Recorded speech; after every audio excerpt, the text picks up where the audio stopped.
नमस्कार दोस्तों, मैं पंकज आप सभी का आपके अपने YouTube चैनल एजुकेशन पॉइंट 199 पे फिर से स्वागत करता हूं। आशा करता हूं आप सभी स्वस्थ होंगे। जैसा कि हम लोगों ने पिछले वीडियो में नंबर सिस्टम के कुछ बेसिक चीज़ों को जाना था और मैंने आप सबसे ये कहा था कि अगले वीडियो में हम लोग विभाजकता के नियम के बारे में जानेंगे। आज हम देखते हैं विभाजकता के बारे में।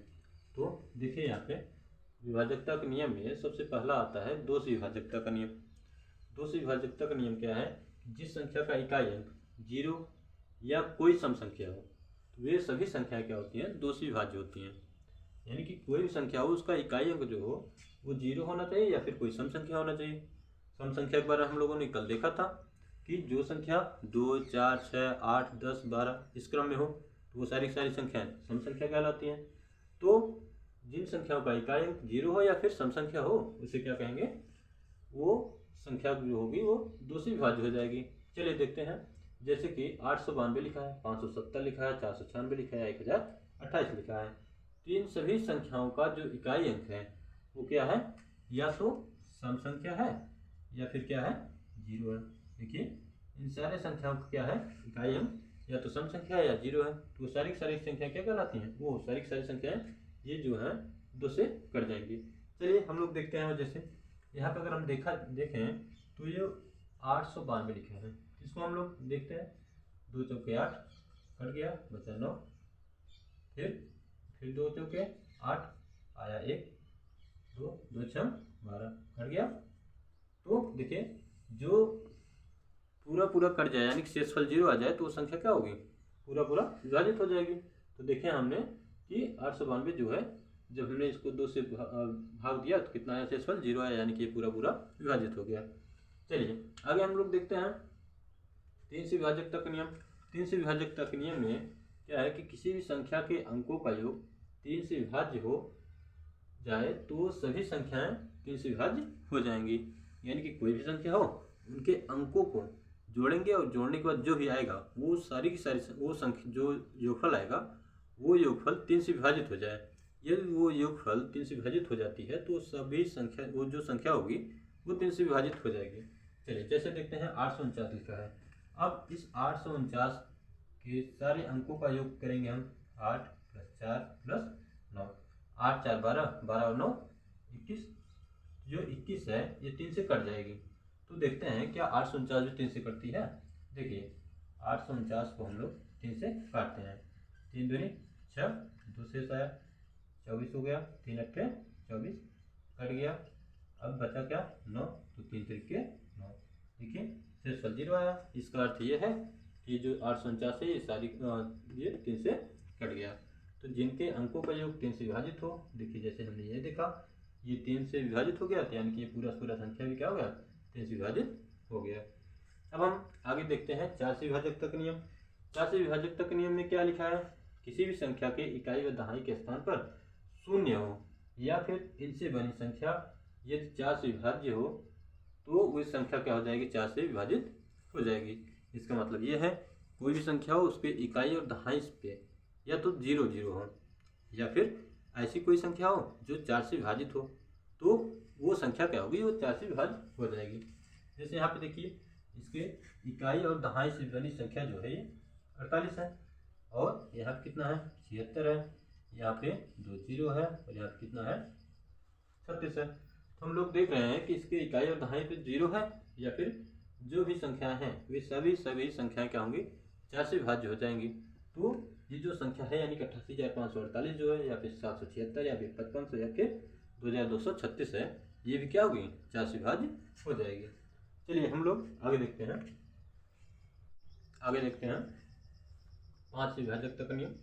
5 से विभाजकता के नियम में जिस संख्या का इकाई अंक 0 या 5 हो वे सभी संख्याएं 5 से विभाजित हो जाएंगी। इसका अर्थ ये है कि कोई भी संख्या हो अगर उसका इकाई अंक 0 होगा या फिर 5 होगा तो वो सारी संख्याएं क्या होंगी? 5 से विभाज्य हो जाएंगी। जैसे 555, 880, 785, 990 या फिर कुछ भी संख्या हो उसका इकाई अंक जो होता है जो है 5 या फिर 0 होना चाहिए। तो सारी संख्या क्या होगी? 5 से विभाज्य हो जाएगी। चलिए आगे देखते हैं। दिया है 6 से विभाजकता का नियम। 6 से विभाजकता के नियम में जो संख्या 2 व 3 दोनों संख्याओं के नियमों का एक साथ पालन करता हो वह संख्या 6 से विभाज्य हो जाएगी। इसका अर्थ ये है कि जो 2 से विभाजकता के नियम का पालन करता हो और 3 से विभाजकता के नियम का पालन करता हो, अगर कोई भी संख्या अगर दोनों यानी 2 और 3 के विभाजकता के नियम का पालन कर रहा है तो वो संख्या क्या होगी, 6 से विभाज्य हो जाएगी। जैसे 630 की अगर बात किया जाए तो देखो इसका इकाई अंक 0 है जो कि 2 के विभाजकता के नियम पालन कर रहा है, और इसके अंकों का योग देखा जाए तो 6 3 9, 9 में 0 जोड़ेंगे तो 9 ही आएगा जो कि 3 से कट जाएगा, तो 3 की विभाजकता का नियम पालन कर रहा है। इसका अर्थ यह है कि ये संख्या जो है वो 6 से विभाज्य हो जाएगी। चलिए आगे देखते हैं। आगे लिखा है 8 से विभाजकता का नियम। 8 से विभाजकता के नियम में लिखा है जिस संख्या के इकाई, दहाई और सैकड़ा के स्थान पर शून्य हो या इनसे बनी संख्या 8 से विभाज्य हो वह संख्या 8 से विभाज्य हो जाएगी। इसका अर्थ यह है कोई भी संख्या हो अगर उस संख्या के इकाई, दहाई और सैकड़ा के स्थान पर शून्य हो और या फिर शून्य न हो तो इकाई, दहाई और सैकड़ा के स्थान पे कोई ऐसी संख्या हो जो कि 8 से विभाज्य हो तो सारी की सारी संख्या क्या होगी, 8 से विभाज्य हो जाएगी। जैसे देखिए यहाँ पे 53,000 लिखा है, इकाई, दहाई, सैकड़ा के स्थान पे शून्य है, इसका अर्थ यह है कि 8 से ये विभाज्य हो जाएगा। फिर बात करें 4512 में, यहाँ पे शून्य तो नहीं है लेकिन इकाई, दहाई और सैकड़ा से बना क्या 512, यानी कि 512 अगर है जो कि 8 से विभाज्य होगा। देखिए 512 जो है 8 से विभाज्य होगा क्या, देखिए 8 3 24, 8 3 32, 8 45, 8 6 48, 3 आया 32, 8 6 32। अगर ये कट गया 8 से 512, इसका मतलब ये है कि 4512 भी क्या होगा, 8 से विभाजित हो जाएगा। तो चलिए आगे देखते हैं। आगे है 9 से विभाजकता का नियम। 9 से विभाजकता का नियम क्या है, जिस संख्या के अंकों का योग 9 से विभाज्य हो जाए वह संख्या भी 9 से विभाज्य हो जाएगी। जैसे कि हम लोगों ने 3 से विभाजकता के नियम में देखा था कि जिन संख्याओं के अंकों का योग 3 से विभाज्य हो जाते थे तो वो संख्या 3 से विभाज्य हो जाती थी। उसी प्रकार से यहाँ भी हम देख रहे हैं कि कोई भी संख्या हो जिनके अंकों का योग 9 से विभाज्य हो जाए वो संख्या क्या होगी, 9 से विभाज्य हो जाएगी। जैसे कि 5328 को देखा जाए 8 2 10, 10 3 13, 13 5 18, जो कि क्या है 9 से विभाज्य हो जाएगी, 9 दूनी 18। इसका अर्थ ये है कि 5328 भी 9 से विभाज्य हो जाएगी। अब हम आगे देखते हैं 10 से विभाजकता का नियम। 10 से विभाजकता के नियम में क्या है कि जिस संख्या का इकाई अंक शून्य हो वह संख्या 10 से विभाज्य हो जाएगी।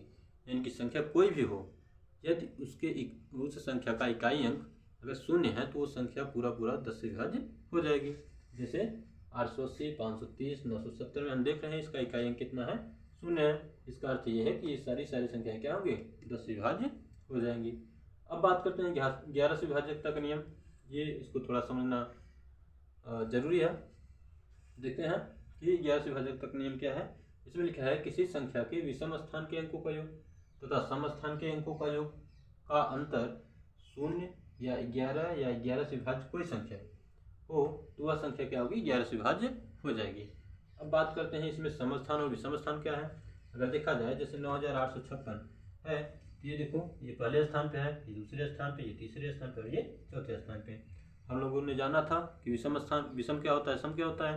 विषम 1 3 5 7, सम 2 4 6 8 होता है। तो इसमें देखा जाए तो ये हमारा क्या है, 1 और 3 विषम है और 2 और 4 क्या है, सम है। तो कह रहा है कि विषम स्थान के अंकों का योग, विषम स्थान के अंकों का योग बात करें तो ये पहले 1 के स्थान पे क्या है 6 है, 3 के स्थान पे क्या है 8 है। विषम स्थान के अंकों का योग बोल रहा है तो अंकों का योग कर दिए। फिर बोल रहा है कि सम स्थान के अंकों का योग, सम क्या है हमारा 2 की जगह क्या है 5 है और 4 है, 4 की जगह क्या है 9 है। क्या कर रहा है, सम स्थान के अंकों का योग, अंकों का योग क्या कर देना है, क्या कर देना है, अंकों का योग का अंतर, यानी कि इनका अंतर जो है वो 0 आना चाहिए। यानी कि 0 आ जाए या फिर 11 आ जाए या फिर 11 से विभाज्य कोई संख्या, 11 से विभाज्य कोई संख्या मतलब 11 आ जाए, 22 आ जाए, 33 आ जाए, ये सारी संख्याएं यदि आ जाती हैं तो वो संख्या क्या होगी, 11 से विभाज्य हो जाती है। चलिए देखते हैं, यहाँ पे देखते हैं 6 और 8 कितना हो गया 14, 5 और 9 कितना हो गया 14, इनका अंतर करेंगे कितना आ जाएगा 0। इसका अर्थ ये है कि ये जो 9856 है ये संख्या जो है वो 11 से क्या हो जाएगी, विभाज्य हो जाएगी। इसी प्रकार से इसको भी देख लेते हैं। विषम स्थान के अंकों का योग 1 2 3 4 5, यानी कि विषम स्थान पे ये है और ये है। तो इनके अंकों का योग देखते हैं, 2 9 11, 11 9 20 हो जाता है।